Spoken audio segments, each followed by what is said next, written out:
সম্মানিত দর্শক, আসসালামু আলাইকুম। আজকে আমার একজন পরিচিত ব্যক্তির ফোন পেয়ে আমি একটু তার সাথে কথা বললাম। তার থেকে কিছু কথা শুনলাম। শুনে আমার মনে হলো যে আমি আপনাদের সাথে তাদের পারিবারিক কিছু টপিক আপনাদের সাথে একটু শেয়ার করি।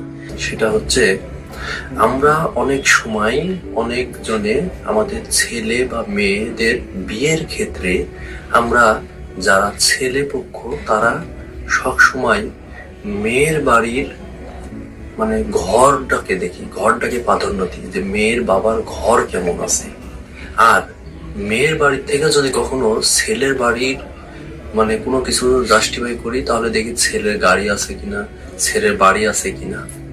আসলে জীবনে ভালো গাড়ি যদি না হয়, যেমন গন্তব্যস্থলে যাওয়া যায় না, ঠিক তেমনি ভালো বাড়ির চাইতে ওই ভালো বাড়ির মানুষগুলানের মন ভালো কিনা সেটা প্রাধান্য দেয়া উচিত দুইটা পরিবার থেকে।